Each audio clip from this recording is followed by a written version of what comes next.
The AP English Language and Composition course aligns to an introductory college-level rhetoric and writing curriculum, which requires students to develop evidence-based, analytic, and argumentative essays that proceed through several stages or drafts.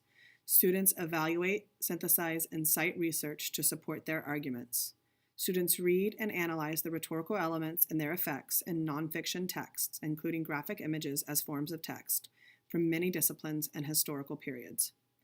In AP Language and Composition, we follow the grading guidelines set by the district and teach students the skill required for college-level writing, whereas enrollment in dual credit means the student is already writing at the collegiate level. Our AP Language students are self-motivated, have good time management, are intellectually curious, and have a strong work ethic. While Pre-AP English 1 and 2 are not prerequisites, a Pre-AP background is strongly encouraged because it prepares students for the rigor in the classroom. Over the years, we have found that enrollment in AP U.S. History and Psychology and AP Psychology have proven beneficial to the AP Language students. We no longer believe that our students must be avid readers upon entering the course, though that is obviously beneficial.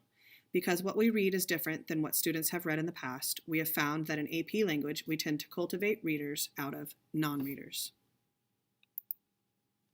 Here is a sampling of the books that we currently read in class. Because our class is rooted in history, we read nonfiction that aligns with the history curriculum or that is relevant to current social issues.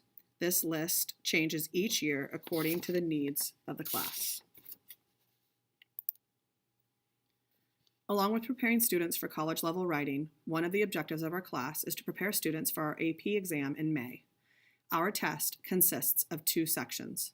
Section 1 is comprised of 4 to 6 nonfiction selections with anywhere between 52 to 55 questions. These questions are GRE level, and students are expected to get 50% correct. On average, by May, our students range between 65 to 75% correct. Section 2 is comprised of 3 free response questions that students are expected to read, annotate, plan, and write within 2 hours and 15 minutes. Question 1 is a synthesis question that requires students to read several texts about a topic and create an argument that synthesizes at least 3 of the sources to support their thesis.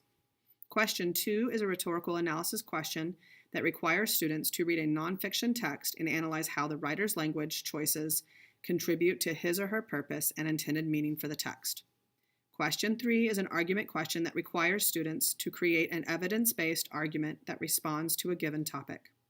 Students that pass the exam will receive a score of a 3, 4, or 5. Students need to check with potential colleges to determine what score is required for credit.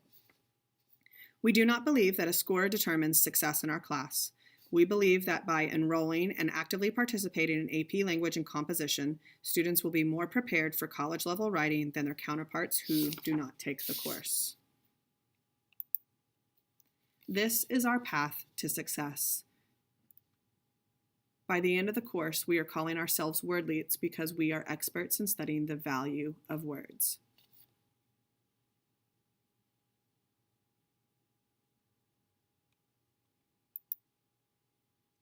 If you have any questions, please feel free to contact Ms. Chancey Smith at cmsmith@mckinneyisd.edu.